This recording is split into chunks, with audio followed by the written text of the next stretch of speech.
Congratulations, Mr. and Mrs. Valdez. It's a healthy baby girl. Ang mga salitang yon mula sa doktora ay parang musika sa pandinig ni Marites. Sa wakas, ang katuparan ng lahat ng kanyang pangarap. Naramdaman niya ang unti-unting pag-init ng kanyang mga mata, mga luha ng purong kaligayahan.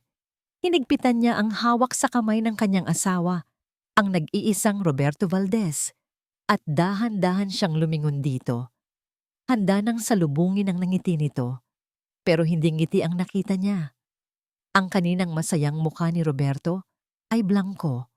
Ang mga mata nito, na ilang oras lang ang nakalipas ay puno ng pagsamba, para sa kanya ay malamig na ngayon, parang yelo. Naramdaman ni Marites ang pagluwag ng hawak nito sa kanyang kamay hanggang sa tuluyan itong bumitaw. Biglang nanlamig ang buong paligid. Ang masayang anunsyo ng doktora ay parang umalingaw-ngaw na lang sa isang silid na biglang naging napakabigat ng hangin. Bakit? Kaninang umaga lang, perpekto ang lahat.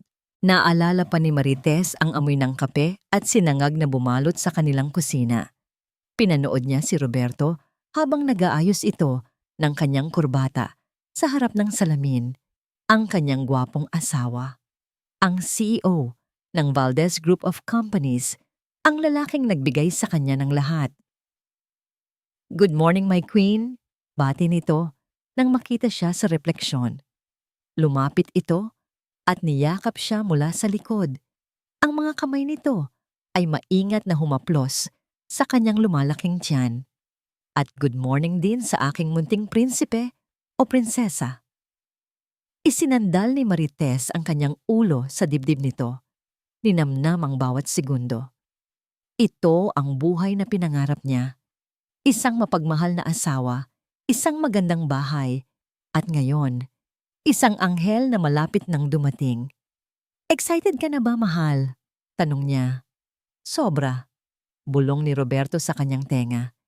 "Ikaw at ang magiging anak natin. Kayo ang magpapatibay sa pundasyon ng lahat ng pinaghirapan ko. Kayo ang aking swerte." Swerte. Palagi nitong sinasabi iyon. Ngayon, sa loob ng malamig na klinika, ang salitang iyon ay parang isang panunukso. "Sir Roberto, okay lang po kayo?" Ang boses na yon ay pag-aari nila Yani Ramos, ang pinagkakatiwalaan nilang accountant at kanang kamay ni Roberto. Sumama ito sa kanila ngayon, bilang suporta raw.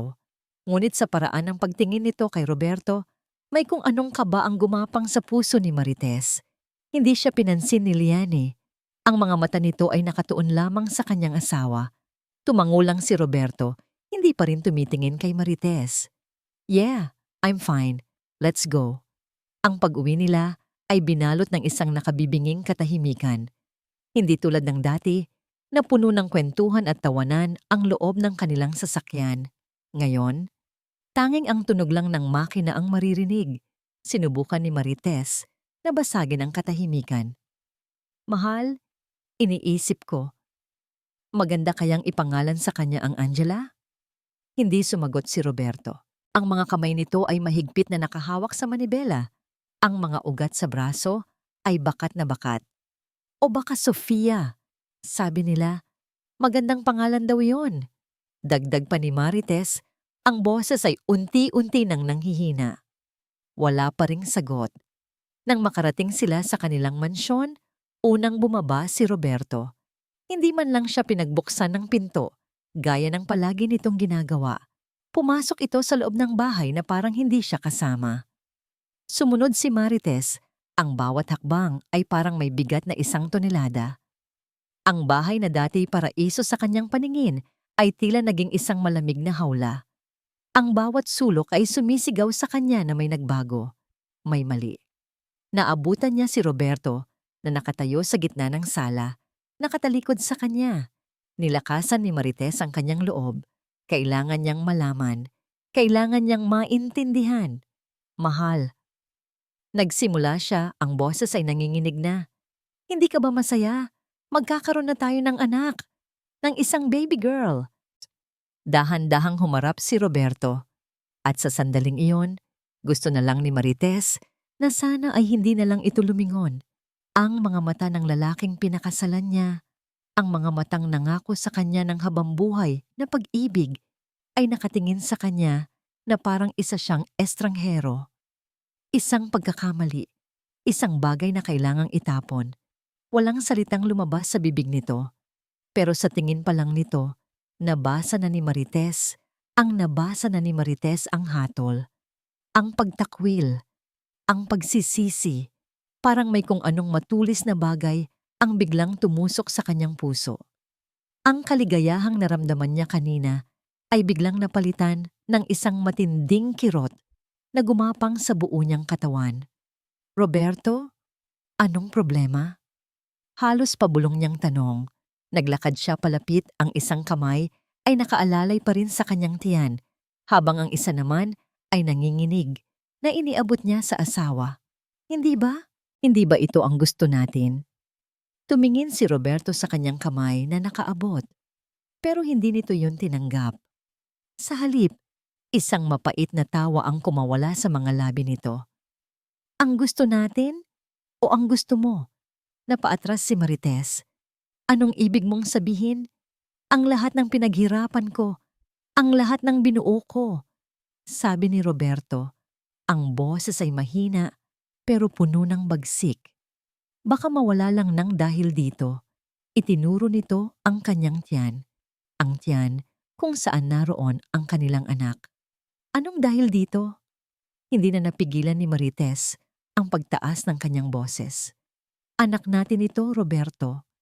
Bunga ng pagmamahalan natin.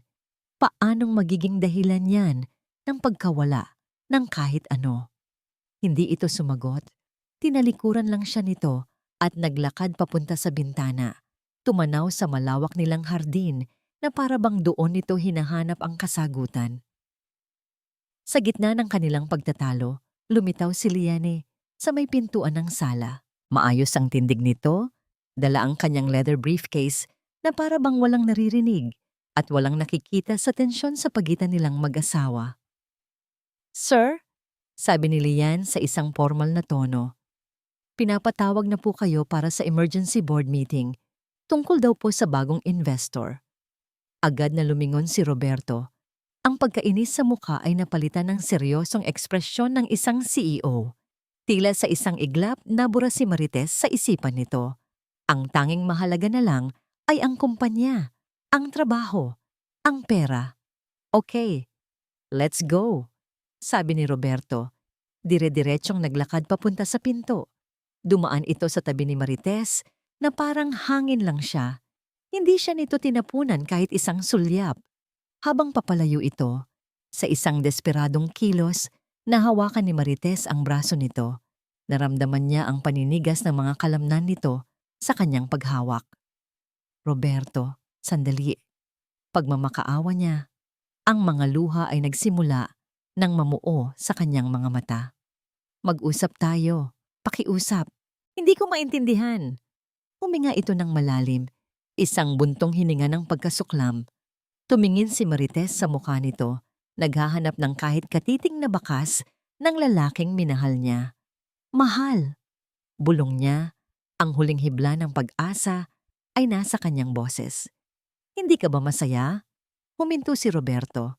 Dahan-dahan nitong ibinaba ang tingin sa kamay niyang nakakapit sa braso nito. Pagkatapos, dahan-dahan din nitong itinaas ang kanyang mga mata para salubungin ang mga mata ni Marites. Wala ng lamig, wala ng galit. Ang nakita ni Marites sa mga mata nito ay mas malala pa. Isang bagay na blanko, isang tingin na para sa isang taong wala ng halaga. Dahan-dahan nitong inalis ang kanyang kamay mula sa braso nito. At walang sinabing kahit ano, tuluyan na itong tumalikod at naglakad palayo.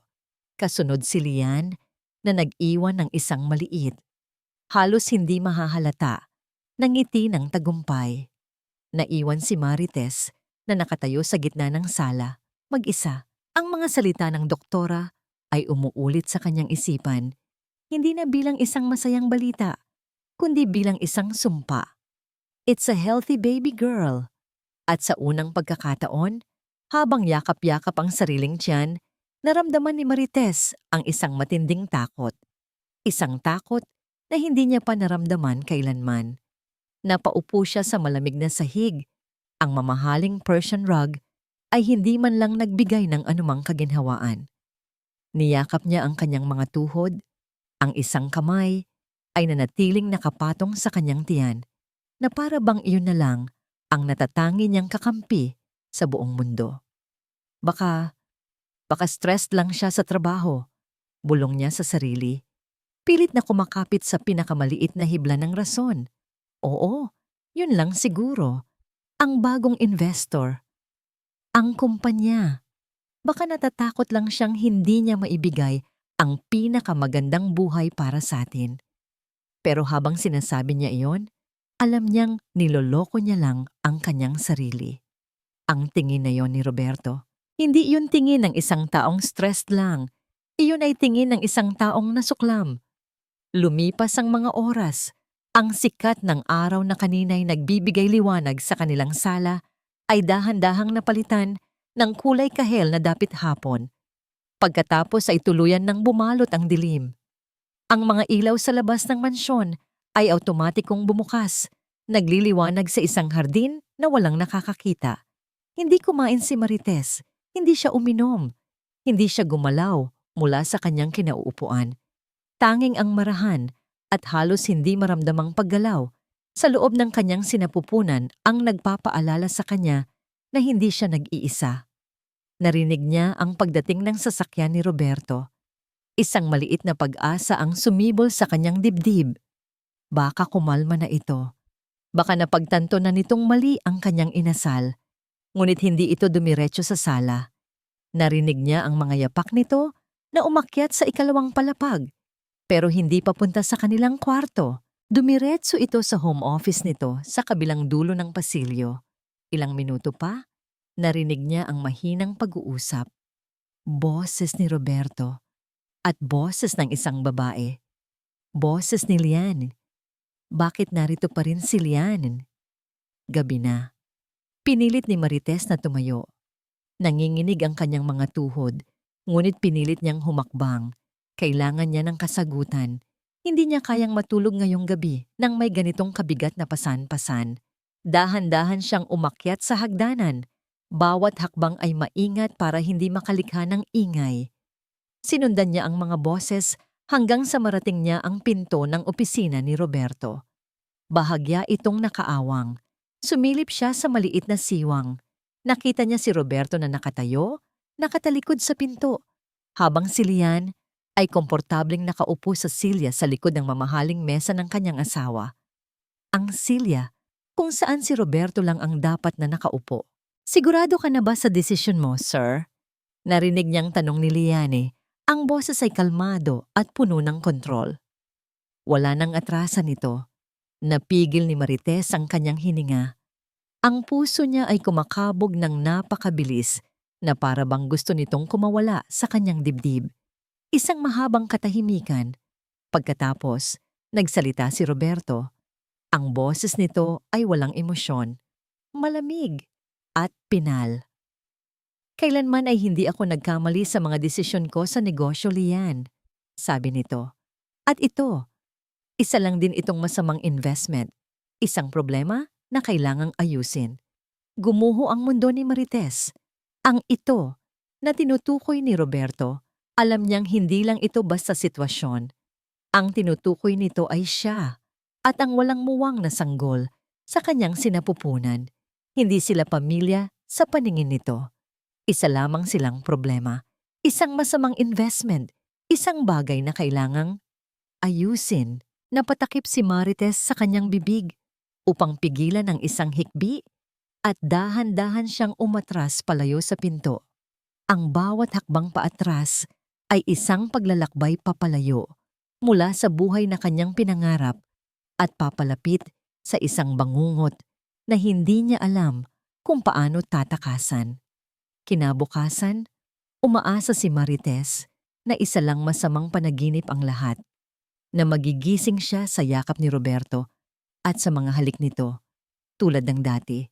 Pero ang gumising sa kanya ay ang malamig na espasyo sa tabi niya sa kama. Nakatiklop ng perpekto ang kumot sa panig ni Roberto. Hindi ito umuwi sa kanilang kwarto kagabi. Bumangon si Marites. Isang panibagong bigat ang pumipiga sa kanyang dibdib. Pilit niyang iwinaksi ang mga salitang narinig niya kagabi. Isang masamang investment. Isang problema na kailangang ayusin. Hindi. Bulong niya sa sarili. Hindi niya kayang gawin yun. Mahal niya ako. Mahal niya kami. Ngunit habang bumababa siya sa hagdan, ang bawat detalye sa paligid ay tila sumisigaw ng katotohanang pilit niyang tinatakasan. Ang dating masayang tahanan ay nababalot ngayon ng isang kakaibang katahimikan. Maging ang mga kasambahay ay umiiwas ng tingin sa kanya. Ang mga ngiti nila ay pilit. Ang mga kilos ay alanganin. Tila ba may isang kumakalat na sikreto sa buong pamamahay na siya lang ang hindi nakakaalam. Naabutan niya si Roberto sa hapagkainan. Nagbabasa ng dyaryo habang humihigop ng kape. Nakabihis na ito. Handa nang pumasok sa opisina. "Good morning, mahal." Bati ni Marites, sinisikap na maging normal ang tono ng kanyang boses. Itiniklop ni Roberto ang dyaryo at ipinatong ito sa mesa. Tumingin ito sa kanya at muli, naroon na naman ang malamig at blangkong tingin. "Kumain ka na. Huwag mong pababayaan ang sarili mo." Ang mga salita ay puno ng pag-aalala, ngunit ang tono ay kabaligtaran. Parang isang utos, isang obligasyon na kailangan niyang sundin. Umupo si Marites sa tapat niya. Hinainan siya ng kasambahay ng pagkain, ngunit parang may bumara sa kanyang lalamunan. Wala siyang ganang kumain. "Roberto, kailangan nating mag-usap," sabi niya sa mahinang boses. "Wala tayong dapat pag-usapan." Mabilis na sagot nito, hindi man lang nag-angat ng tingin mula sa cellphone na hawak na nito ngayon. "Meron," giit ni Marites. Ang pagtitimpi ay unti-unti nang nawawala. "Tungkol sa atin, tungkol sa anak natin. Ano ang ibig mong sabihin kagabi? Na isa lang kaming problema?" Sa wakas, ibinaba nito ang cellphone. Tinitigan siya nito ng diretso sa mata. "Gusto mo ba talagang malaman, Marites?" Tanong nito. May halong pagbabanta sa boses. "Ang pamilya namin, may pinaniniwalaan kami. Isang sumpa. Ang panganay na babae, sa bawat henerasyon ay nagdadala ng kamalasan. Winasak nito ang negosyo ng lolo ko. Winasak nito ang buhay ng ama ko. At hindi ako papayag na wasakin din nito ang buhay ko." Natigilan si Marites. Hindi siya makapaniwala sa kanyang naririnig. "Sumpa? Roberto, nasa modernong panahon na tayo. Hindi ka ba naniniwala sa Diyos? Paanong ang isang inosenteng sanggol ay magiging sumpa?" Isang mapaklang na ngiti ang gumuhit sa labi ni Roberto. "Hindi mo maiintindihan. Hindi mo alam kung ano ang pinagdaanan ko para itayo ang lahat ng ito. Pero tama na." Putol nito sa kanya. Ang boses ay matigas na. Tapos na ang usapan. Tumayo ito, inayos ang kanyang mamahaling Amerikana at naghanda ng umalis. Sa pagpasok ni Lian sa pinto ng dining hall, tila naging mas madilim ang paligid. May dala itong mga dokumento, ngunit ang mga mata nito ay nakatuon kay Marites. Isang tingin ng tagumpay. Isang tingin na nagsasabing, "Ako ang panalo." "Sir, handa na po ang sasakyan," sabi ni Lian. Tumango si Roberto. Bago ito tuluyang umalis, huminto ito at lumingon kay Marites. Sa isang iglap, nakita ni Marites ang isang kislap ng dating Roberto. Isang kislap ng pag-aalangan. Ngunit mabilis din itong nawala nang tumingin ito kay Lian, na banayad na tumango sa kanya. Tila ba kumukuha ito ng lakas ng loob mula sa babae. "Marites," sabi ni Roberto. Ang boses ay biglang naging malumanay sa isang paraan na mas nakakatakot pa kaysa sa galit. "Naisip ko, masyado ka nang napapagod dito. Masyadong maingay. Kailangan mo ng lugar kung saan ka makakapagpahinga ng walang anumang istorbo." Isang malamig na kaba ang gumapang sa puso ni Marites. Anong ibig mong sabihin? May inihanda akong lugar para sa'yo. Isang lugar na tahimik, perpekto, para sa isang nagdadalang tao. Para makasiguro akong ligtas ka at ang dinadala mo. Sabi nito, ang huling mga salita ay binitawan nito ng may kakaibang diin. Sa likod ni Roberto, isang halos hindi mahahalata, ngunit napakalamig ng ngiti ang gumuhit sa mga labi ni Liane. Nang gabing iyon, hindi mapakali si Marites. Ang mga sinabi ni Roberto ay paulit-ulit na tumatakbo sa kanyang isipan. Isang espesyal na lugar, isang tahimik na lugar. Sinubukan niyang tawagan ang kanyang kapatid na si Marco, ngunit hindi niya ito makontak. Matagal na silang hindi nag-uusap ng maayos, mula pa noong nagkaroon sila ng hidwaan dahil kay Roberto. Ngayon, higit kailanman, kailangan niya ang kanyang kuya. Maya-maya, pumasok si Roberto sa kanilang kwarto. May dala itong isang baso ng gatas. Inumin mo to. Pampakalma, sabi nito sa kanya. Nag-alinlangan si Marites. Huwag kang mag-alala, gatas lang yan, sabi ni Roberto, na para bang nabasa nito ang kanyang isipan. Gusto ko lang na maging malakas ka para bukas. Dahil sa pagod at kaguluhan ng isip, kinuha ni Marites ang baso at ininom ang laman nito. Ilang minuto lang, naramdaman niya ang isang matinding antok. Ang kanyang mga talukap ay bumigat. Ang huli niyang nakita, bago siya tuluyang mawalan ng malay, ay ang mukha ni Roberto na nakatitig sa kanya. Isang mukha na wala na siyang makilalang emosyon. Nagising si Marites na masakit ang ulo at nanlalambot ang katawan. Hindi siya nasa kanilang kwarto. Nasa sala siya, nakahiga sa sofa. Nakita niya si Roberto na papalapit sa kanya. Sa likod nito ay si Lian. Mahal, anong nangyari? Tanong niya, pilit na bumabangon. Shh! Huwag ka nang magsalita, sabi ni Roberto. Tinutulungan siyang tumayo. Oras na para pumunta ka sa lugar na sinasabi ko, para makapagpahinga ka ng mabuti. Dinala siya nito sa isang bahagi ng bahay na bihira nilang puntahan, ang pasilyo papunta sa likod bahay. Doon, may isang pinto na gawa sa makapal na kahoy at bakal.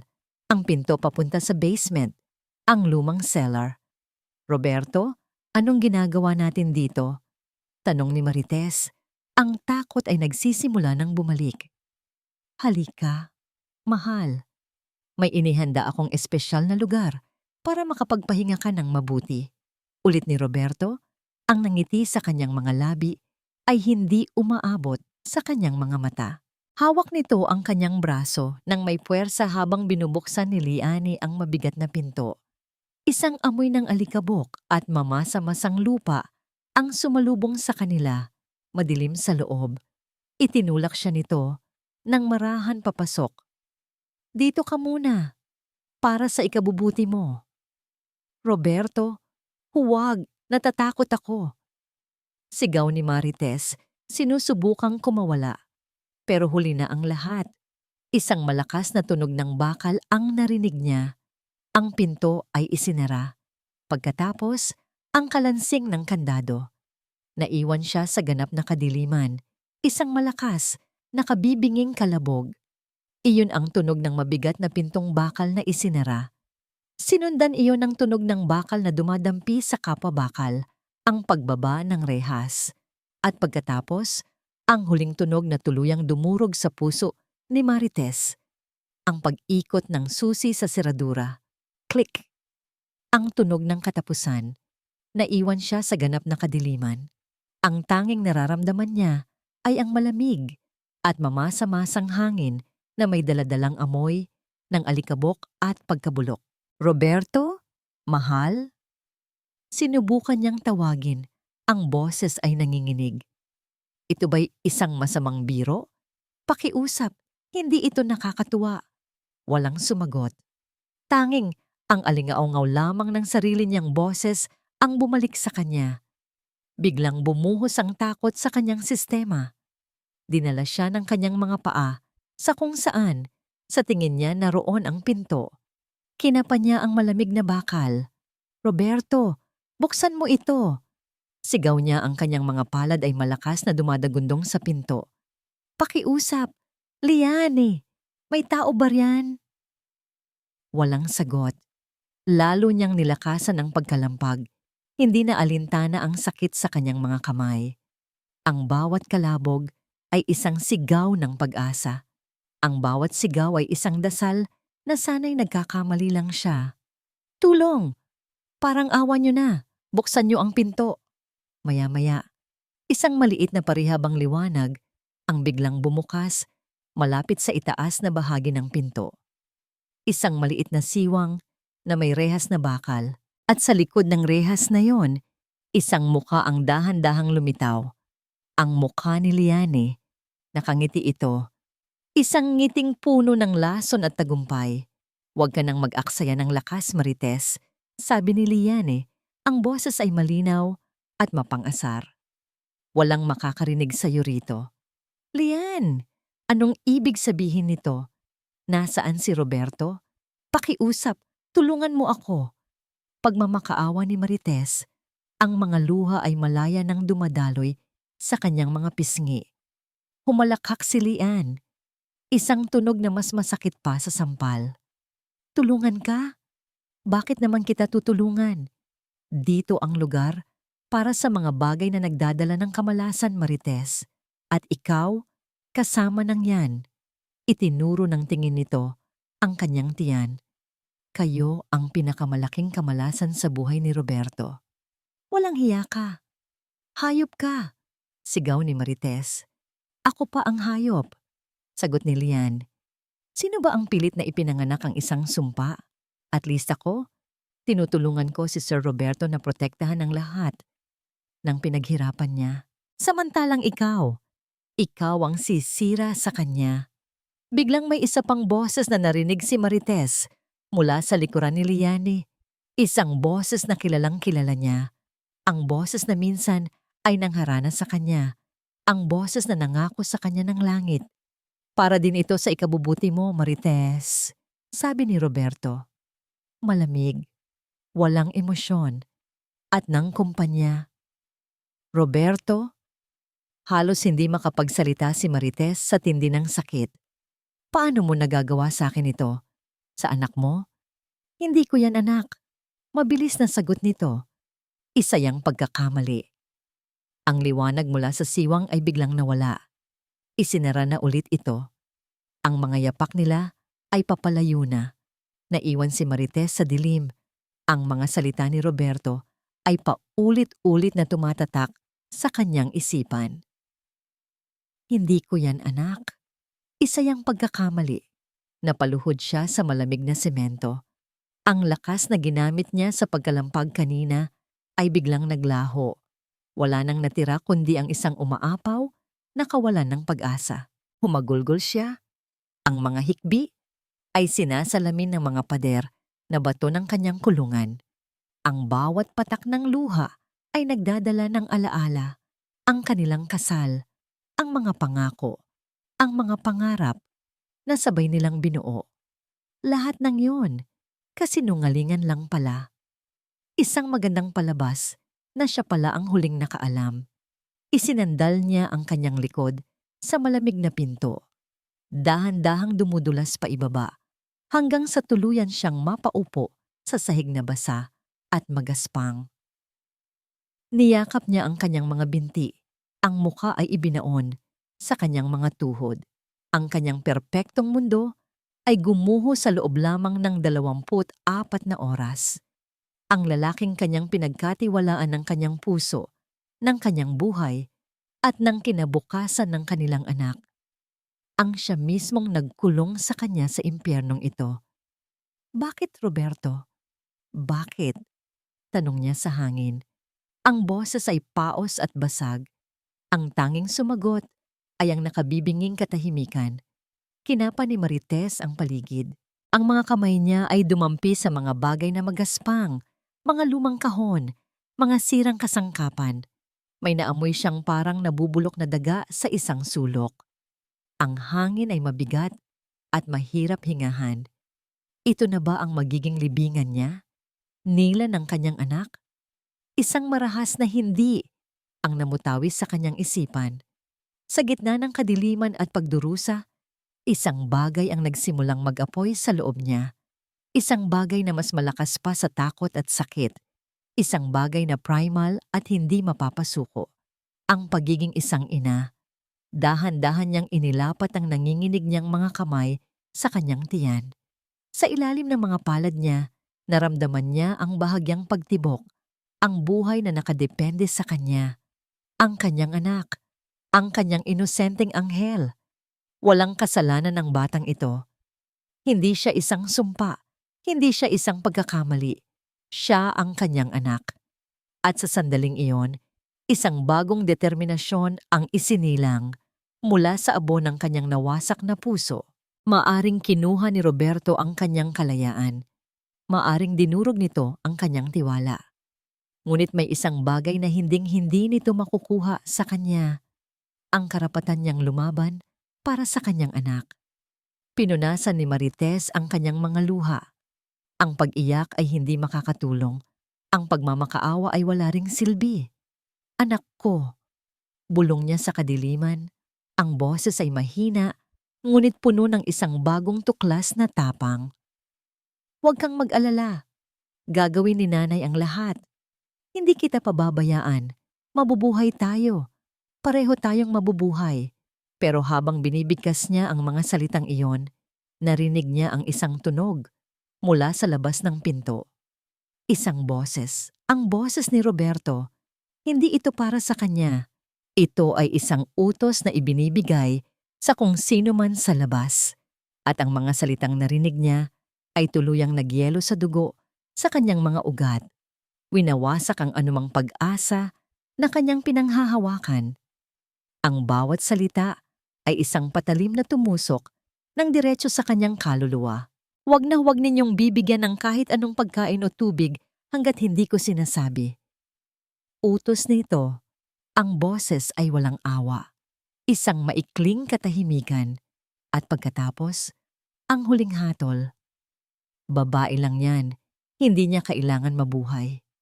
Ang mga huling salita ni Roberto ay parang lason na dahan-dahang kumalat sa buong sistema ni Marites.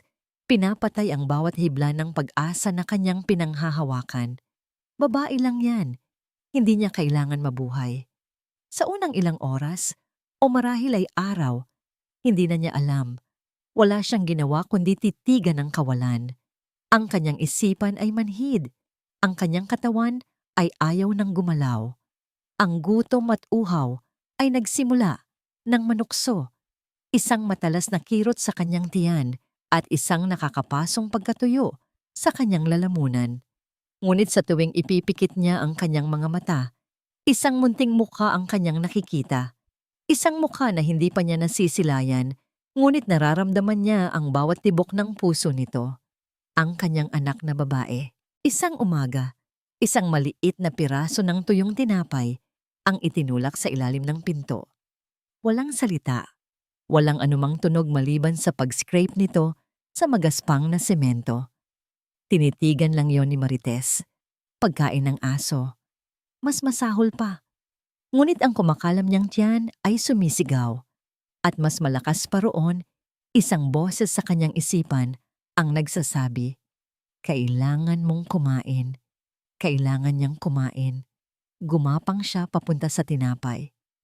Nanginginig ang mga kamay. Pinulot niya ito. May mga alikabok at matigas ito na parang bato. Isinubo niya ang isang piraso at pilit na nginuya. Ang bawat paglunok ay isang pakikibaka. Para sa'yo ito, anak ko, bulong niya sa hangin. Kakainin ko lahat ng ibibigay nila. Uubusin ko para lumakas ka. Iyon ang naging takbo ng kanyang buhay. Isang beses sa isang araw, isang piraso ng tinapay. Minsan, may kasamang isang basong tubig na marumi. Minsan, wala. Ang pinakamasakit ay kapag si Lian ang nag-aabot. Hindi nito itinutulak sa ilalim ng pinto. Binubuksan nito ang maliit na siwang sa itaas at inihahagis ang pagkain sa sahig na parang isang basura. Isang araw, wala itong dalang pagkain. Isang timba ng maruming tubig lang, marahil ay pinaghugasan ng basahan. Nauuhaw ka na ba, Marites? Tanong ni Liane mula sa labas. Ang boses ay puno ng pagkasuklam. Alam mo ang mga aso, kapag nauuhaw, umiinom sila kahit saan. Ibinuhos ni Lian ang tubig sa sahig. Gumawa ito ng isang maliit na sanaw sa semento. Ayan, uminom ka. Utos nito. Patunayan mong mas mataas ka pa sa hayop. Nagtiimang bagang ni Marites. Ang galit ay nag-init sa kanyang dibdib. Mas matindi pa kaysa sa uhaw na kanyang nararamdaman. Tinitigan niya si Liane sa mata. Hindi siya nagsalita. Hindi siya gumalaw. Tumawa lang si Lian at isinara ang siwang. Nang sigurado na siyang wala na ito, gumapang si Marites papunta sa basang sahig. Ang kanyang pagkatao ay isinisigaw na huwag. Ngunit ang kanyang katawan, na nangangailangan ng tubig para sa dalawang buhay, ay nag-uutos. Inilapit niya ang kanyang bibig sa sahig at uminom. Bawat lagok ay may kasamang luha ng galit at kahihiyan. Sa mga araw na lumipas, nagsimula siyang lagnatin. Ang kanyang katawan ay nag-aapoy sa init, pero nilalamig siya hanggang sa buto. Sa kanyang pagkahilo, ang realidad at panaginip ay naghahalo. Minsan, nakikita niya ang kanyang Kuya Marco, nakangiti sa kanya. Minsan, naririnig niya ang boses ng kanyang ina. Sa gitna ng kanyang pagdedeliryo, isang bagay lang ang malinaw sa kanya. Ang kanyang anak. Niyakap niya ang kanyang tiyan, at sa isang basag at paos na boses, nagsimula siyang kumanta ng isang oyayi. Ang kantang kinakanta sa kanya ng kanyang ina noong bata pa siya. Tulog na, bunso. Ang ina mo'y nandito lang. Kumakanta siya hanggang sa maubos ang kanyang hininga. Ang kanta ay isang panalangin, isang pangako sa gitna ng impyerno. Nang bumaba ang kanyang lagnat, naramdaman niyang mas mahina siya kaysa dati. Ilang araw na ba ang lumipas? Isang linggo? 2? Nawawala na siya sa oras. Kinapakapa niya ang sahig hanggang sa may nahanap siyang isang bagay na matigas at matulis. Isang piraso ng kinalawang na bakal. Gumapang siya papunta sa pader at, gamit ang lahat ng kanyang natitirang lakas, nagsimula siyang gumuhit. Isang guhit. Bukas, gagawa siya ng isa pa. At sa susunod na araw, hindi siya papayag na malimutan kung gaano na siya katagal na lumalaban. Habang nakaupo at nakasandal sa pader, pagod na pagod, isang bagay ang bigla niyang naramdaman sa loob ng kanyang sinapupunan. Isang napakahinang pitik. Napahinto siya sa paghinga. Inilagay niya ang kanyang kamay sa lugar na yon, naghihintay. At naramdaman niya ulit ito. Mas malakas ng kaunti. Isang sipa. Sa unang pagkakataon sa loob ng napakatagal na panahon, isang tunay na ngiti ang sumilay sa kanyang mga labing tuyo. Hindi ngiti ng kabaliwan o ng pagsuko. Isang nangiti ng purong pag-asa. Nandyan ka, anak ko. Bulong niya. Ang mga luha ay muling dumaloy. Ngunit sa pagkakataong ito, hindi dahil sa sakit, kundi dahil sa pagmamahal. Lumaban ka. Lumalaban ka rin. Ang kanyang anak ay buhay. Ang kanyang anak ay lumalaban. At kung lumalaban ang munting anghel na ito, sino siya para sumuko? Sa sandaling iyon, isang tunog mula sa malayo ang pumunit sa katahimikan ng gabi. Isang tunog na halos kinalimutan na niya. Isang sirena. Papalapit. Pulis? Ambulansya? Hindi mahalaga.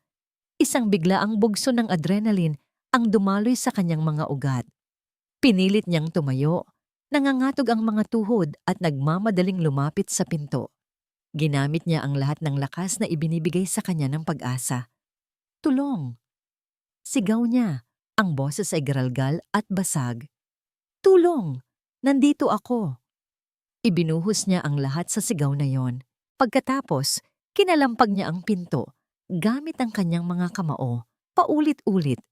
Ang bawat kalabog ay isang desperadong pagsamo. Parang awan niyo na. Tulungan niyo ako. Ang tunog ng sirena ay papalakas ng papalakas. Malapit na. Naririnig na nila siya. Siguradong naririnig na nila siya. Ngunit, hindi ito huminto. Ang tunog ay nagpatuloy. Dumaan lang sa tapat ng bahay. Papalakas at pagkatapos, dahan-dahang humina. Palayo ng palayo.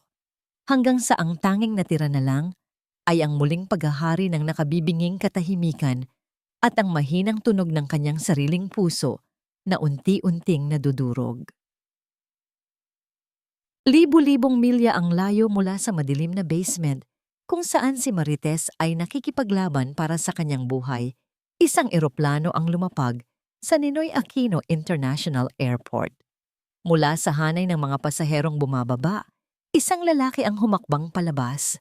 Matangkad, balingkinita ng katawan na halatang pinatibay ng mabibigat na trabaho at may mga matang tila, laging may binabantayan.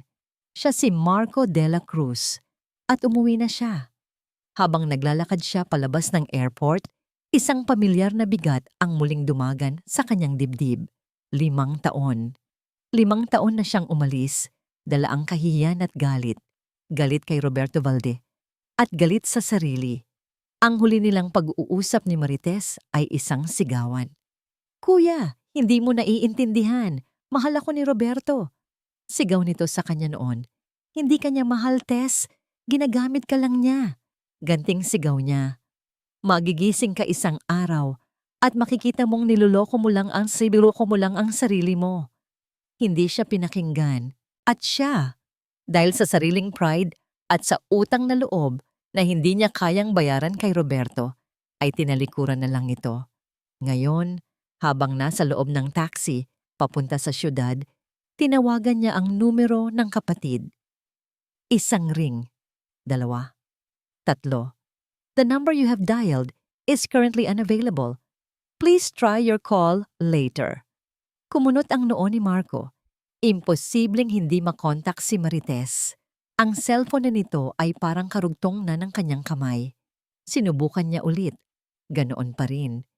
Isang malamig na kaba ang nagsimulang gumapang sa kanyang sikmura. Dumiretso siya sa mansyon ng mga Valdez. Ang laki nito, ang mga nagtataasang pader, at ang bakal na gate ay tila isinisigaw ang kapangyarihan. Isang kapangyarihan na minsan na siyang nilamon at dinurog. Pinapasok siya ng gardya. Sa mismong pintuan ng mansyon, ang sumalubong sa kanya ay hindi ang kapatid niya, kundi si Liane Ramos, ang laging nakabuntot na anino ni Roberto. "Marco?" Bati nito. Ang nangiti ay hindi man lang umabot sa kanyang mga mata. "What a surprise! Anong ginagawa mo rito?" "Nasaan si Tess?" Diretso niyang tanong. Walang paligoy-ligoy. "Si Marites?" "Ah, nagbakasyon. Umuwi sa probinsya." Sagot ni Liane, napakadulas ng pagsisinungaling. "Alam mo na, buntis. Kailangan niya ng sariwang hangin, malayo sa stress ng syudad." Hindi kumbinsido si Marco. Bakit hindi niya sinabi sa akin? At bakit hindi ko siya makontak? Nagkibit-balikat lang si Lian. "Baka walang signal doon, you know how it is. Sige, pasensya na. Marami pa akong ginagawa." Akmang tatalikuran na siya nito nang biglang lumabas si Roberto mula sa isang silid. Ang tingin nilang dalawa ay nagtagpo. Ang lumang galit ay muling sumiklab sa pagitan nila. "De la Cruz," sabi ni Roberto. Ang boses ay puno ng paghamak. "Anong kailangan mo?" "Nasaan ang kapatid ko?" Ulit ni Marco. Ang boses ay mas matigas na ngayon. "Sinabi na sa'yo ni Liane. Nasa probinsya." Sagot ni Roberto, hindi man lang nag-abalang tumingin sa kanya. "Kung wala ka ng ibang kailangan, makakaalis ka na." May mali. Siguradong may mali. Kahit kailan ay hindi aalis si Marites nang hindi nagpapaalam. At ang paraan ng pag-iwas ng tingin ni Roberto, ang sobrang pagiging kalmado ni Liane. Lahat ay sumisigaw ng kasinungalingan. Nagpaalam si Marco na aalis na. Ngunit sa halip na lumabas, Nagtago siya sa isang gilid ng malawak na hardin kung saan hindi siya makikita. Hinintay niyang umalis ang sasakyan ni Roberto. Agad niyang tinawagan ang kanilang mga kamag-anak sa probinsya. Tita, si Marco po ito. Kasama niyo po ba si Tess? Marco, iho. Kamusta ka na? Si Marites? Wala siya rito. Ang huli kong balita sa kanya ay noong Pasko pa. Bakit? Kinatay ni Marco ang tawag, ang kanyang puso ay nagsimula. Nang kumabog ng mabilis at malakas, nagsinungaling sila. Bumalik siya sa alaala. Noong mga unang taon ng pagsasama ni na Marites at Roberto, dahil sa hindi niya mapagkakatiwalaan ng lalaki, may ginawa siyang isang bagay na hindi alam ng kapatid niya. Ipinagbili niya ang halos lahat ng kanyang naipon para sa isang bagay. Isang high-end, remotely accessible security camera system.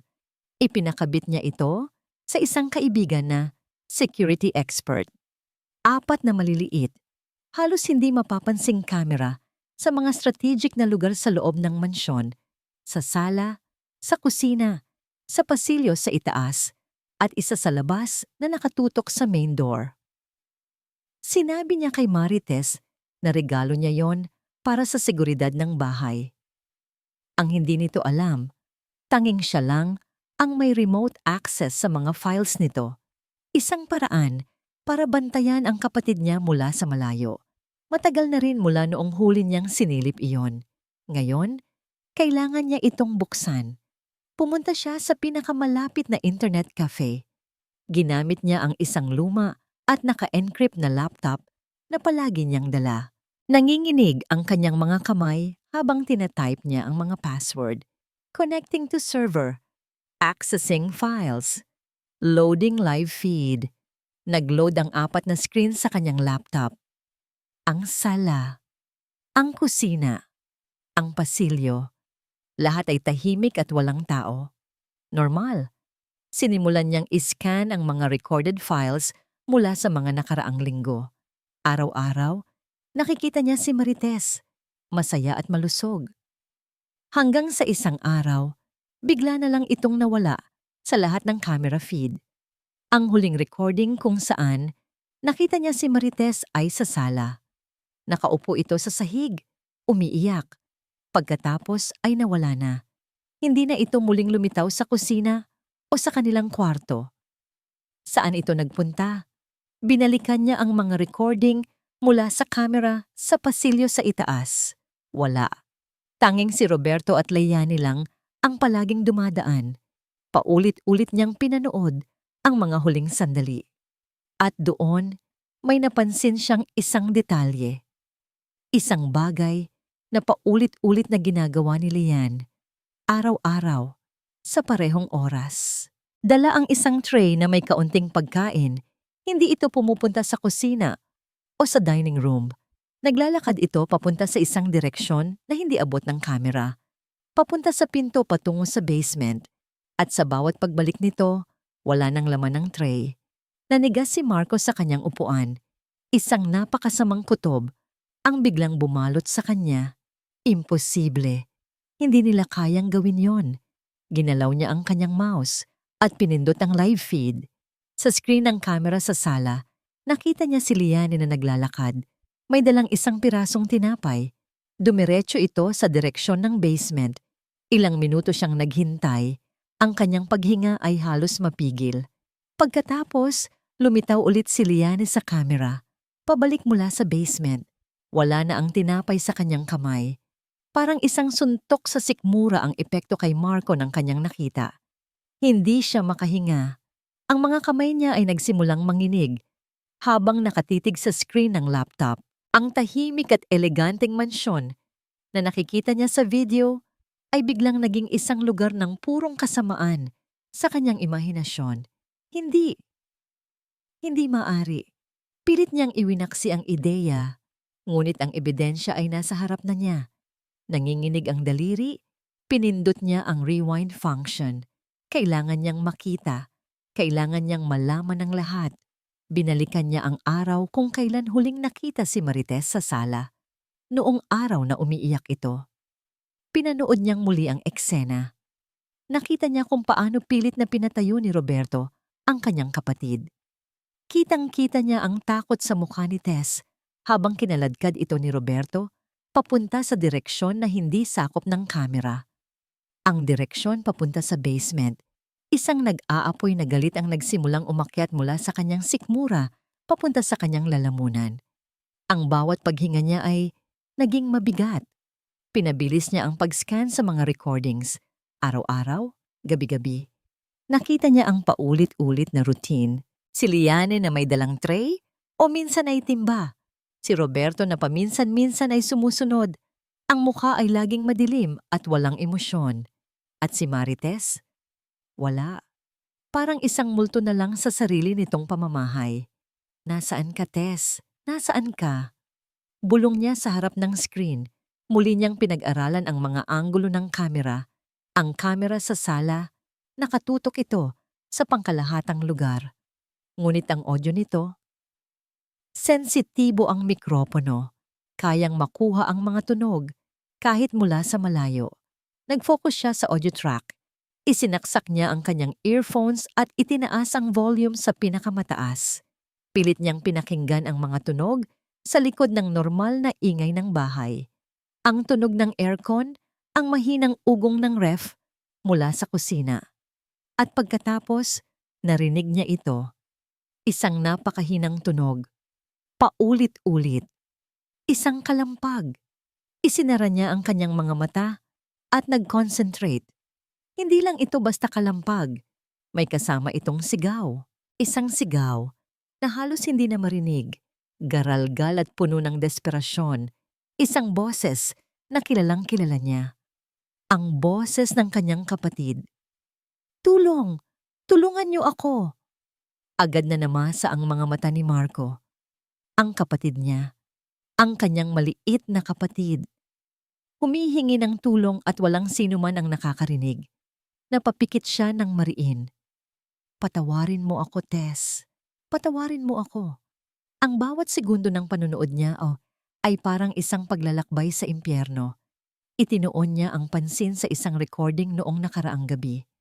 Nakafocus ang kamera sa sala at nakita niyang nakaupo doon si Roberto, umiinom ng alak, mag-isa. Biglang may narinig siyang isang mahinang usapan mula sa audio.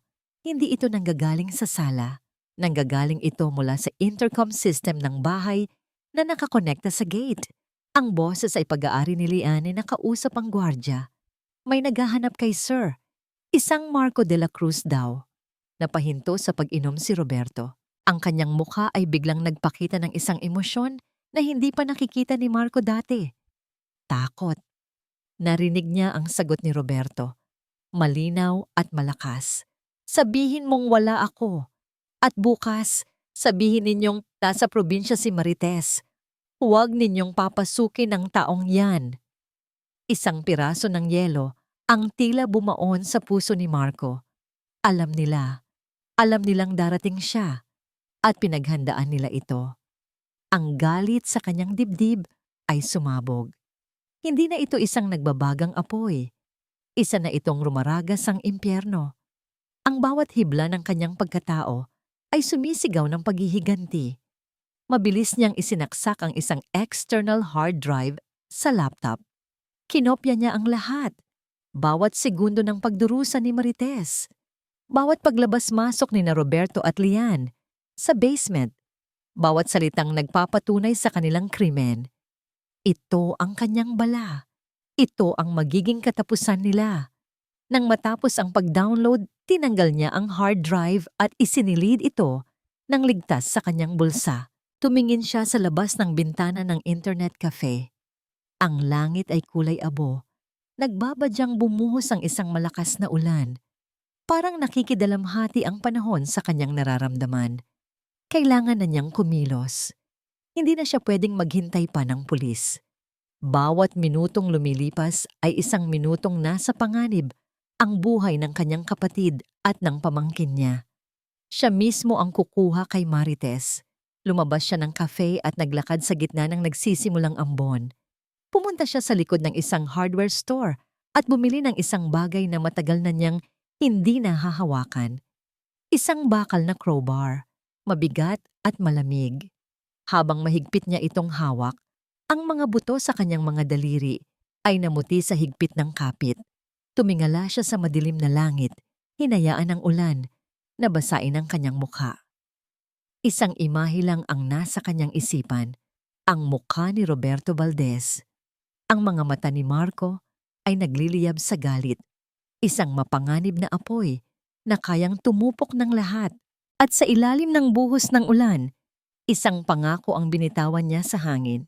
Isang pangakong babasagin niya, hindi lang ang mga pinto, kundi pati na rin ang mga buto. Roberto, bulong niya. Ang boses ay kasing lamig ng bakal na hawak niya. Babasagin ko ang bungo mo. Sa loob ng basement, ang konsepto ng oras ay matagal nang nawala para kay Marites.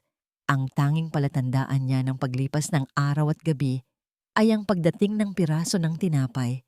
Ngunit nitong mga huli, maging iyon ay naging madalang na. Ang kanyang katawan ay sumuko na. Ang dating malusog na pangangatawan ay butot balat na lamang. Ang kanyang balat ay maputla. Ang kanyang mga labi ay bitak-bitak at tuyo. Ang tanging nananatiling malaki sa kanya ay ang kanyang tiyan. Isang sagradong burol sa gitna ng kanyang nanghihinang katawan. Nakahiga siya sa isang sulok, nakapulupot na parang isang sanggol. Sinusubukang protektahan ang kanyang dinadala mula sa lamig ng semento. Nasa pagitan siya ng pagiging gising at pananaginip. Sa kanyang isipan, naglalakad siya sa isang napakagandang hardin na puno ng mga puting bulaklak. Ang sikat ng araw ay mainit sa kanyang balat. At sa kanyang harapan, may isang batang babae na naglalaro. Ang buhok nito ay kasing itim ng gabi at ang mga mata ay nagniningning. Anak? Gusto niyang tawagin. Ngunit walang boses na lumalabas sa kanyang bibig. Biglang dumilim ang kalangitan sa kanyang panaginip. Ang mga puting bulaklak ay nalanta. At ang batang babae ay unti-unting nawawala. Nagising si Marites sa isang malakas na dagundong. Hindi ito panaginip. Ito ay kulog. Isang malakas na bagyo ang bumubuhos sa labas. Naririnig niya ang hagupit ng hangin at ang walang tigil na pagpatak ng ulan. Ang tunog ay parang sumasabay sa mabigat at mabagal na pagtibok ng kanyang puso. Kuya! Bulong niya sa kawalan. Isang pangalan na matagal na niyang hindi binibigkas. Kuya, nasaan ka na? Sa gitna ng ingay ng bagyo, isang kakaibang tunog ang kanyang narinig. Isang tunog na hindi likha ng kalikasan. Isang malakas na kalabog mula sa itaas. Sinundan ng tunog ng nababasag na salamin. Napilitan siyang imulat ang kanyang mga mata. Sinubukan niyang ipokus ang kanyang pandinig. Isang sigaw na puno ng gulat at galit. Ang boses ni Roberto. Marco, anong ginagawa mo dito? Ang pangalang iyon, Marco. Kuya, parang isang kuryente ang dumaloy sa nanlalambot na katawan ni Marites. Totoo ba ito? O isa na namang panaginip? Isang guni-guni bago siya tuluyang mamaalam? Narinig niya ang sunod-sunod na kalabog. Tunog ng mga nabububuwal na kasangkapan. Tunog ng suntukan. Mga sigaw. Hayop ka! Papatayin kita!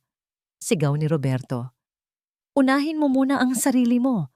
Sagot ng isang boses na mas malalim, mas garalgal, at puno ng isang galit na hindi pa niya narinig kailanman. Ang boses ng kanyang kapatid. Totoo nga, nandito siya. Ang kuya niya ay nandito.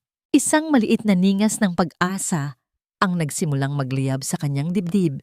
Pinilit niyang gumalaw. Sinubukan niyang bumangon. Ngunit ang kanyang katawan ay ayaw nang sumunod. Masyado na siyang mahina. Ang tanging nagawa niya lang ay gumapang. Bawat pulgada ng pag-usad ay isang matinding paghihirap.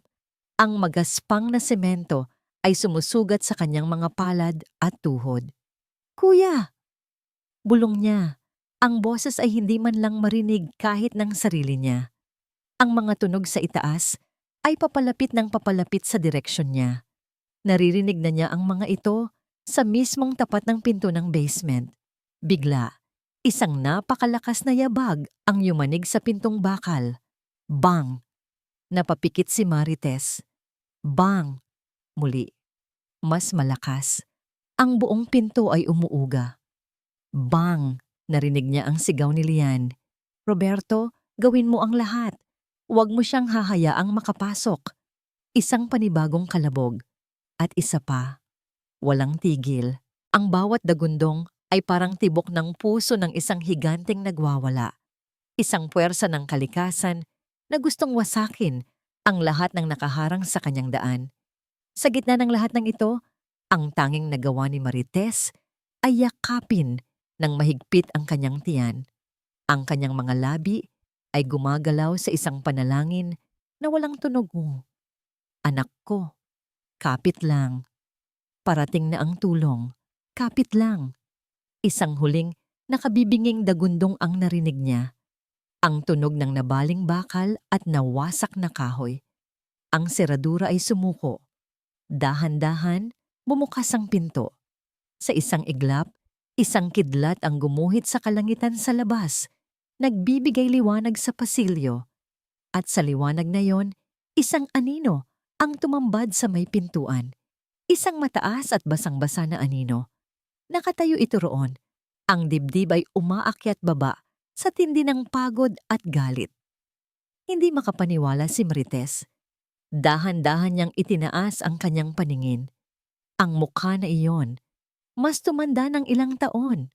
May mga bagong guhit ng pait at hirap. Ngunit ang mga matang iyon, kilalang kilala niya ang mga matang iyon. Kuya? Ang salita ay lumabas na parang isang hininga lang mula sa kanyang mga labi. Ang anino ay humakbang papasok. Lumuhod ito sa harap niya. Naramdaman ni Marites ang pagdampi ng isang nanginginig, ngunit malakas na kamay sa kanyang pisngi. Iyon na ang huling naramdaman niya. Ang kadiliman na kanina pa nagbabanta ay tuluyan na siyang nilamon. Ang huling larawan na naiwan sa kanyang isipan ay ang mga mata ng kanyang kuya, nagliliyab sa galit, sakit at pag-aalala bago siya tuluyang mawalan ng malay. Ang dagundong ng dugo sa tenga ni Marco ay mas malakas pa kaysa sa kulog sa labas. Adrenaline at purong galit ang nagpapatakbo ngayon sa kanyang katawan. Sa kanyang harapan, si Roberto Valdez, ang taong sumira sa pamilya niya, ay nakatayo. Ang mukha ay nababalot ng gulat na mabilis na napalitan ng pagkasuklam. Anong ginagawa mo sa bahay ko? Sigaw ni Roberto. Sumusugod na parang isang nasugatang toro. Iniiwasan ni Marco ang suntok. Hindi siya naparito para makipag-away. Naparito siya para iligtas ang kapatid niya. Ngunit kung kailangang dumaan siya sa demonyong ito, gagawin niya. Gumanti si Marco ng isang malakas na suntok sa panga ni Roberto. Tumalsik ito at bumagsak sa isang mamahaling mesa na gawa sa salamin na nabasag sa libu-libong piraso. Para yan kay Tess, sigaw ni Marco. Walang hiya ka. Mula sa isang sulok, sumigaw si Lian. Ang mukha ay nag-aapoy sa galit. Mga gwardya, tulong! Pero walang makakarinig sa kanila sa gitna ng malakas na unos. Muling tumayo si Roberto, may hawak ng isang piraso ng nabasag na salamin. Sugatan ang kamay nito, ngunit ang mga mata ay nanglilisik. Papatayin kita, De La Cruz. Subukan mo, hamon ni Marco. Ang boses ay malamig na parang yelo. Muling sumugod si Roberto. Iwinasiwas ang matalas na salamin. Ngunit si Marco, na sanay sa hirap at panganib, ay mas mabilis. Sinalubong niya ang siko ni Roberto ng kanyang braso at isang malutong na tunog ng nabaling buto ang umalingaw sa pasilyo. Bumagsak si Roberto, sumisigaw sa sakit. Hawak ang kanyang basag na braso. Hindi siya pinansin ni Marco. Ang atensyon niya ay nasa pintong bakal na ngayon. Ginamit niya ang crowbar, ang bawat pukpok ay dala ng puwersa ng 5 taong pagtitimpi at ilang linggong pag-aalala. Nang sa wakas ay bumigay ang seradura, ang bumungad sa kanya ay isang tanawin mula sa pinakamasama niyang bangungot. Ang amoy. Amoy ng pagkabulok at kawalan ng pag-asa. At sa gitna ng dilim, sa sahig, ang kanyang kapatid. Isang bunton ng butot balat. Ang dating masayahin at malusog na si Marites ay isa na lang anino ng dati niyang sarili. Ang maruming damit ay nakalapat sa kanyang payat na katawan. Ang mukha niya ay guhitan ng dumi at tuyong luha. Sa sandaling iyon, ang nag-aapoy na galit sa puso ni Marco ay biglang napalitan ng isang matinding kirot na halos magpaluhod sa kanya. Tess! Bulong niya. Nakita niya ang pag-angat ng ulo nito, ang pagbukas ng mga matang halos wala ng buhay. Narinig niya ang pinakahuling hininga ng salitang binitawan nito. Kuya?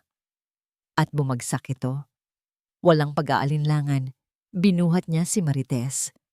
Wala itong kabigat-bigat, na parang isang kumpol ng tuyong dahon. Ang init ng lagnat nito ay tumatagos sa kanyang basang damit. Ano ang ginawa niyo sa kanya? Sigaw niya. Ang boses ay basag sa galit at sakit. Humarap siya sa dalawang demonyo na nakatingin sa kanya. Si Roberto na namimilipit sa sakit at si Liayan na nanlalaki ang mga mata sa takot. Maghahayop kayo! Hindi na siya nagsayang pa ng oras. Dala-dala ang kanyang kapatid. Tumakbo siya palabas. Hindi niya pinansin ang mga sigaw ni Liane. Tumakbo siya palabas sa gitna ng rumaragasang ulan. Ang bawat patak ay parang mga luhang nakikidalamhati sa kanya. Gamit ang isang kamay, kinuha niya ang kanyang cellphone at tinawagan ang 911. Ambulansya! Kailangan ko ng ambulansya! Sigaw niya sa telepono. Ang boses ay nanginginig. Ibinigay niya ang address habang patuloy na tumatakbo palayo sa bahay na yon, palayo sa impyerno. Sa ospital, ang mga sumunod na oras ay isang mahabang paghihintay. Nakaupo si Marco sa isang plastik na upuan sa labas ng emergency room. Basang-basa pa rin. Ang dugo ni Roberto ay nasa kanyang mga kamay, halo ng tubig ulan. Ang tanging paulit-ulit sa isip niya ay ang itsura ng kanyang kapatid. Kasalanan ko to. Dapat nandito lang ako. Dapat hindi kita iniwan, Tess. Dumating ang mga pulis. Tinanong siya. Ikinuwento niya ang lahat sa isang kalmado, ngunit mapanganib na tono. Maya-maya, lumabas ang isang doktor. Family of Marites Valdez. Agad na tumayo si Marco. Ako po. Kapatid niya. Malubha ang kanyang kalagayan, sabi ng doktor. Severe dehydration and malnutrition. Kung hindi niyo siya nadala ngayon, baka hindi na umabot ng umaga. Napapikit si Marco. Isang buntong hininga ng pasasalamat at sakit ang kumawala sa kanya. Pero sa ngayon, nag-stabilize na namin siya, patuloy ng doktor. At ang sanggol, isang himala.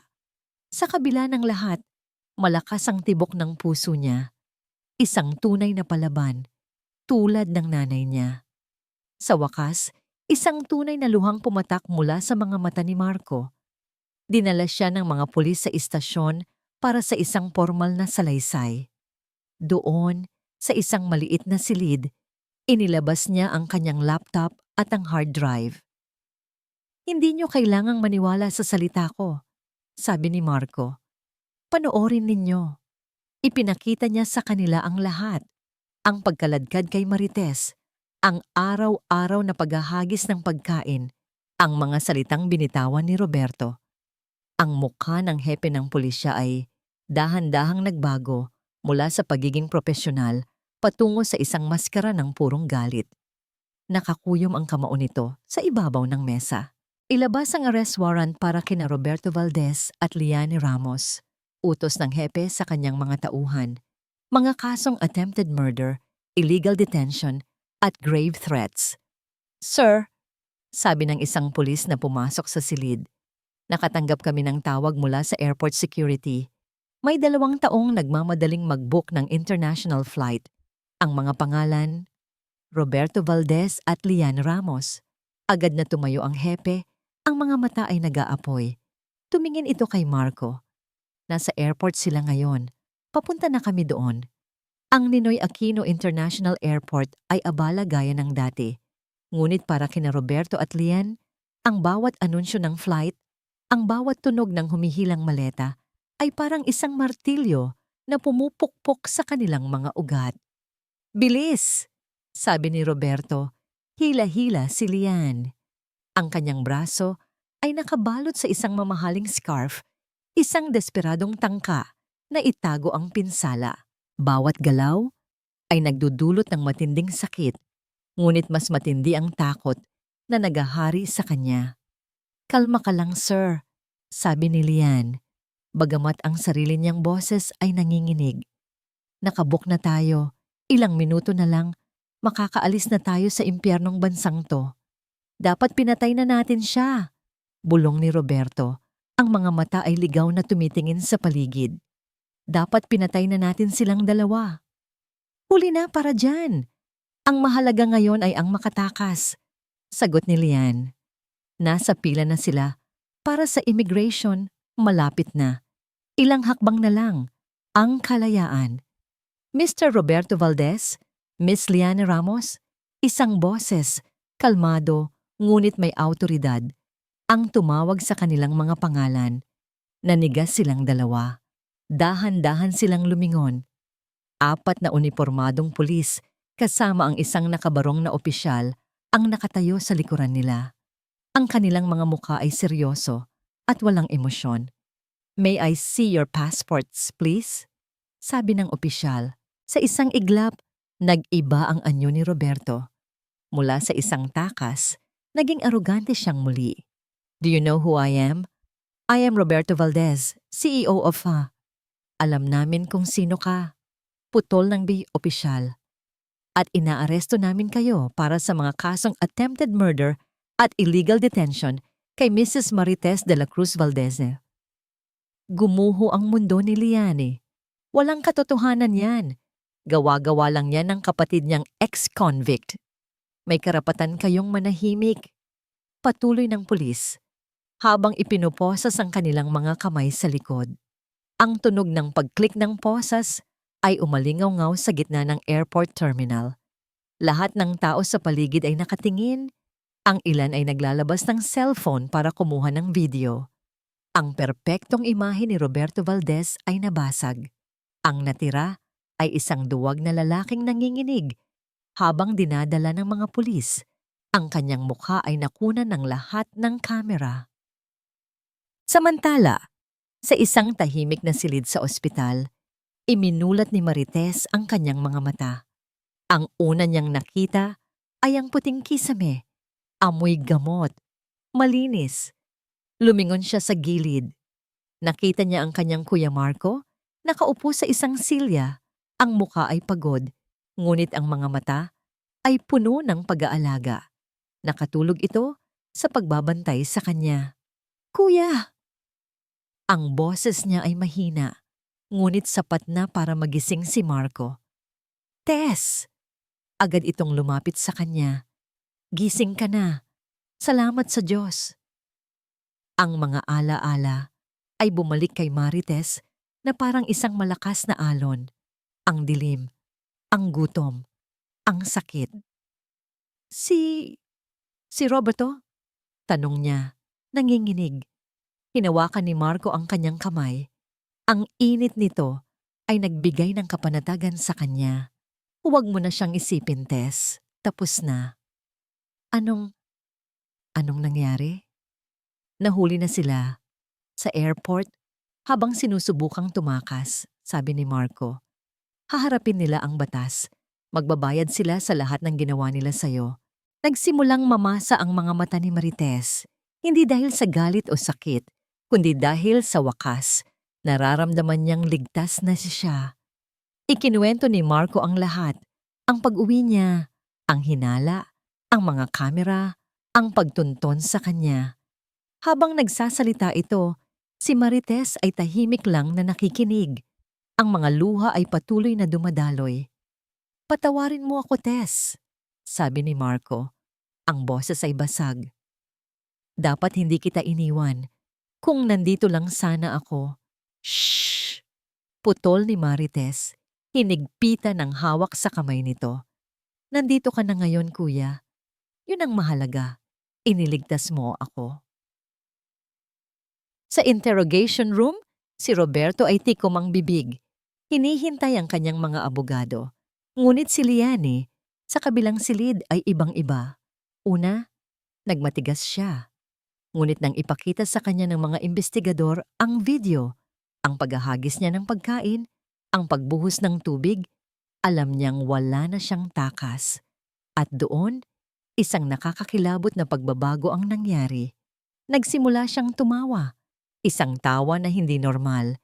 Isang tawa na puno ng kabaliwan at pagkasuklam. Oo, ako nga. Pag-amin niya. Ako ang nagplano ng lahat dahil dapat sa akin ang lahat ng yon. Ang buhay, ang yaman. Si Roberto, dapat sa akin. Bakit mo idinamay ang sanggol? Tanong ng investigador. Muling tumawa si Lian. Ang sanggol? Yan ang pinakamagandang bahagi ng plano ko. Tumingin siya sa investigador. Ang mga mata ay nanlilisik. Alam ko ang tungkol sa sumpa ng pamilya nila. Alam kong takot na takot si Roberto sa panganay na babae. Kaya binayaran ko ang isang nurse sa klinik. Binayaran ko siya para siguraduhin ang sasabihin niyang resulta ay babae. Kahit na ang totoo. Huminto siya, ninamnamang sandali. Kahit na ang totoo, hindi pa talaga matukoy ng doktor ang kasarian ng bata nung araw na yon. Pwede pa ngang maging lalaki, pero isang salita ko lang, isang kasinungalingan, at nagawa kong gawing halimaw ang isang duwag na lalaki. Lahat ng ginawa niya kay Marite. Dahil sa salita ko, natigilan ang mga investigador. Ang kasamaang nakikita nila ay mas malalim pa sa kanilang inaakala. Hindi lang ito krimen ng kasakiman, ito ay krimen ng purong kabaliwan at manipulasyon. Sa kabilang silid, si Roberto na nakarinig sa confession ni Lian sa pamamagitan ng two-way mirror ay napasubsob sa mesa. Ang buong buhay niya, ang lahat ng kanyang ginawa ay nakabase pala sa isang kasinungalingan. Isang larong nilikha ng babaeng akala niya ay kakampi niya. Sinira niya ang kanyang asawa, tinangkang ipapatay ang sariling anak para sa wala. Pabalik sa ospital, isang nurse ang pumasok sa silid ni Marites, may dalang ngiti. Mrs. Valdez, may good news po ako. Nakita na po namin sa ultrasound at mukhang kailangan niyo na pong mag-isip ng pangalan. Tumingin ang nurse kay Marites, ang mga mata ay nagniningning. Maya-maya, pumasok ang doktor. Tumingin ito kay Marites ng may ngiti. Handa ka na bang makita ang anak mo? Napakatapang niyang bata, tulad ng nanay niya. Pumatak ang luha ni Marites, ngunit sa pagkakataong ito, iyon ay luha ng purong kaligayahan. Isang bagong simula ang naghihintay. Lumipas ang ilang araw. Ang balita tungkol sa Valdez Basement Horror ay naging laman ng lahat ng dyaryo at telebisyon. Ang kwento ng isang mayamang CEO na ikinulong ang sariling asawa dahil sa isang sumpa ay yumanig sa buong bansa. Ngunit para kay Marites, ang ingay ng mundo sa labas ay hindi na mahalaga. Ang kanyang mundo ay nasa loob na ngayon ng 4 na sulok ng silid sa ospital. Isang mundo ng paghilom sa tulong ng mga doktor at ng walang sawang pag-aalaga ni Marco. Unti-unti nang nanumbalik ang kanyang lakas. Bawat araw, may kaunting kulay na bumabalik sa kanyang mga pisngi. Bawat araw, ang sakit ng nakaraan ay dahan-dahang napapalitan ng pag-asam sa hinaharap. Isang umaga, isang nurse ang pumasok na may dalang isang maliit na crib na nakabalot sa kulay rosas na kumot. "Handa ka na ba, nanay?" Malambing na tanong ng nurse. Tumango si Marites. Ang puso niya ay kumakabog sa isang halo ng pananabik at kaba. Dahan-dahang iniabot ng nurse sa kanya ang maliit na bulto.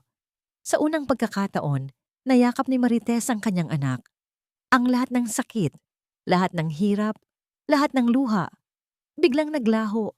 Ang nasa harap niya ngayon ay ang pinakamagandang nilalang na kanyang nakita. Maliit, mamula-mula ang balat. May manipis na buhok na kasing itim ng sa kanya. Nakapikit ito. Ang paghinga ay payapa.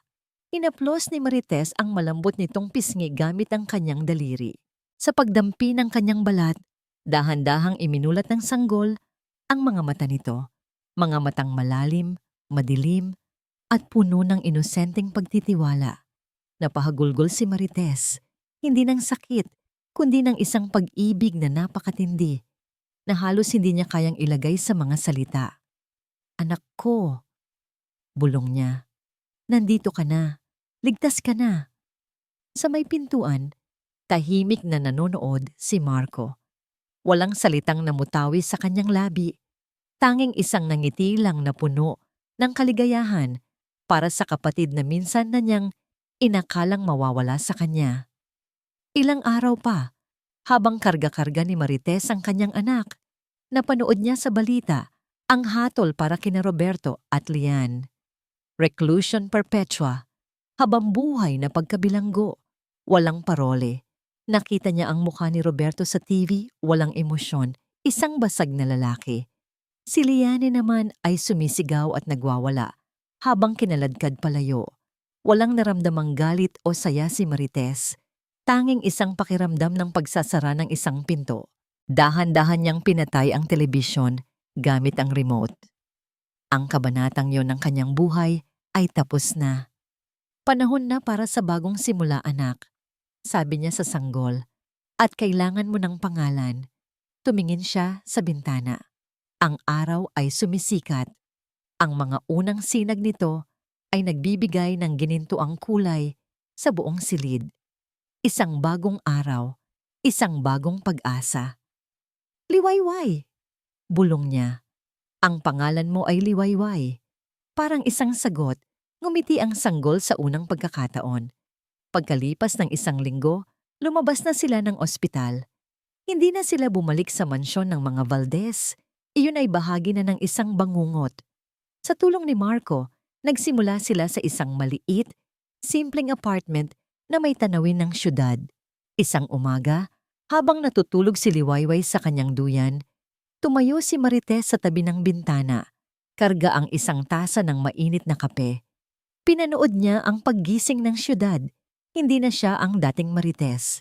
Ang babaeng nangangarap ng perpektong buhay at umaasa sa pag-ibig ng isang lalaki ay wala na. Ang nakatayo ngayon ay isang ina, isang mandirigma, isang survivor. May mga peklat, oo. Mga peklat sa kanyang katawan at sa kanyang puso na marahil ay hinding-hindi na maglalaho. Ngunit sa tuwing titingnan niya ang mga yon, hindi na sakit ang kanyang nakikita. Nakikita niya ang kanyang lakas. Nakikita niya ang lalim ng kanyang kayang ibigay para sa kanyang anak. Lumapit sa kanya si Marco. May dalang ngiti. "Okay ka lang, Tess?" tanong nito. Ang boses ay puno ng pag-aalaga. Tumingin si Marites sa kanyang kapatid at ngumiti. Isang tunay at payapang pangngiti. "Oo, kuya. Okay na okay ako." "Hindi mo na ba naiisip?" Nag-aalangang tanong ni Marco. Tinutukoy ang nakaraan. Umiling si Marites. "Bahagi na lang yon ng kung sino ako ngayon. Pero hindi na yon ang kabuuan ko." Tumingin siya sa natutulog na si Liwayway. "Siya na ang mundo ko ngayon." Huminga siya ng malalim, inamoy ang sariwang hangin ng umaga. Ang sakit ay naroon pa rin, sa isang maliit na sulok ng kanyang puso, ngunit hindi na ito ang naghahari. Ang naghahari na ngayon ay pasasalamat, pag-asa, at isang pag-ibig na walang kapantay. Natuto siyang magpatawad, hindi para kay Roberto, kundi para sa sarili niya. Pinatawad niya ang sarili niya sa pagiging bulag, sa pagtitiwala ng lubos. At sa pagpapatawad na yon, natagpuan niya ang tunay na kalayaan. Inilapag niya ang tasa ng kape at dahan-dahang lumapit sa duyan. Hinaplos niya ang buhok ni Liwayway na ngayon ay mas makapal na. Napakasarap ng tulog nito, payapa at walang kamalay-malay sa unos na pinagdaanan nila para marating ang umagang ito. Ang liwanag ng araw ay tumama sa mukha ng sanggol na parabang isang basbas mula sa kalangitan. Niyakap ni Marites ang sarili at sa katahimikan ng kanilang bagong tahanan, sa simula ng kanilang bagong buhay, Isang pangako ang kanyang binitawan sa kanyang anak at sa kanyang sarili. Isang pangako na mas matibay pa sa anumang bakal, mas dalisay pa sa anumang ginto. Anak ko, bulong niya, ang boses ay puno ng pagmamahal na kayang magpagaling ng lahat ng sugat. Ikaw ang dahilan kung bakit ako nabuhay. At sa pagharap niya sa bagong umaga, alam ni Marites na handa na siya. Handa nang buuin muli ang kanyang mundo, piraso-piraso. Hindi na gamit ang mga pangarap ng kahapon, kundi gamit ang walang hanggang lakas ng isang ina.